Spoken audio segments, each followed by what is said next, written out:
Halo saudara-saudara, jumpa lagi dengan saya Hendra. Kali ini saya akan coba sharing tentang HVAC System.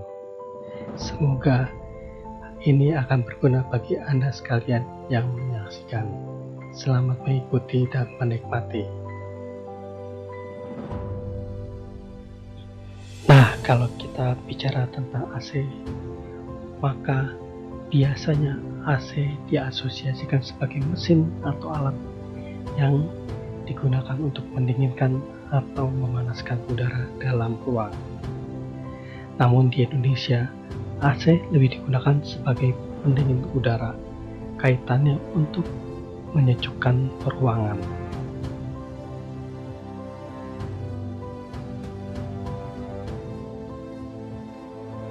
Nah, kalau kita melihat AC ini adalah AC jenis wall mounted split system yang masuk pada kategori DX system atau direct expansion system.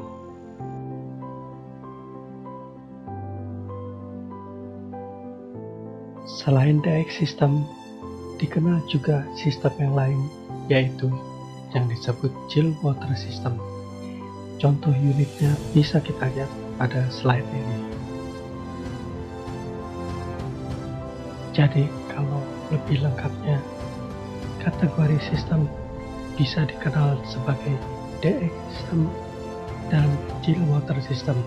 DX system itu dikuasai oleh residential AC product dan light commercial AC product, sedangkan chill water system lebih dipenuhi oleh commercial AC product dan umumnya produk yang dikenal sebagai chiller.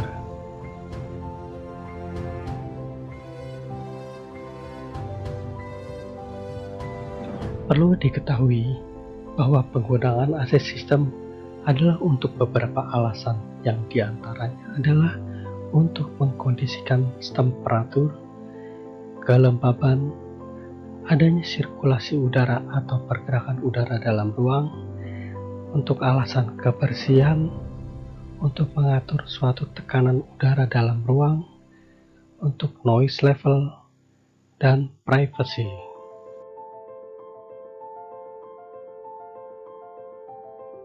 Bicara tentang efisiensi dari HVAC system atau air conditioning system, pada dasarnya tidak hanya dipengaruhi oleh efisiensi dari AC produk yang digunakan itu, tetapi juga dipengaruhi oleh faktor-faktor lainnya seperti desain, operasional, dan maintenance.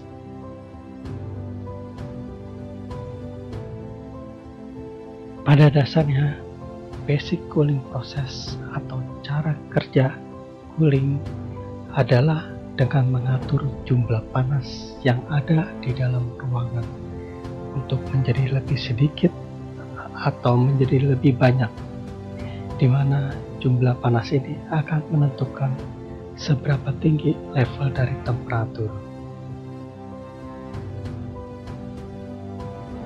Pada slide ini kita melihat skematik kerja cooling process, di mana ada sejumlah panas yang dihisap di evaporator, kemudian disirkulasi atau dipindahkan ke kondenser, untuk di mana panas yang tadi dihisap dibuang ke luar ruangan.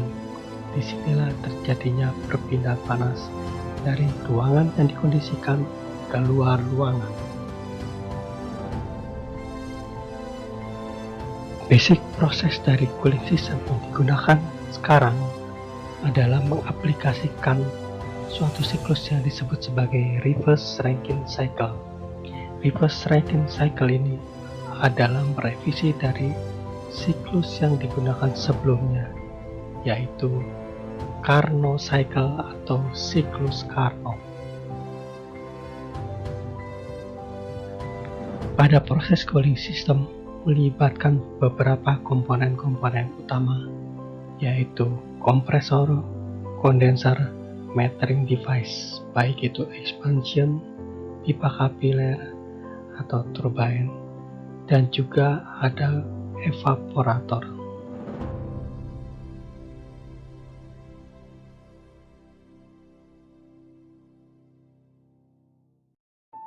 Beberapa parameter besaran dan satuan yang paling sering digunakan adalah seperti yang saya tunjukkan pada slide ini, seperti temperatur, tekanan, air flow rate, cooling capacity, pressure lift, dan power input dari listrik yang digunakan.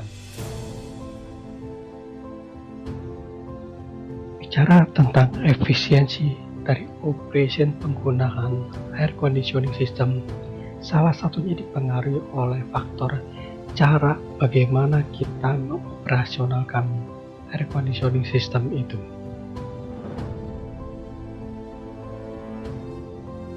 Nah, pada bagian berikutnya, kita akan dapat menyaksikan sebuah video singkat yang menunjukkan cara aplikasi operasional air conditioning system yang kurang tepat, sehingga yang harusnya kita harapkan efisien menjadi tidak efisien.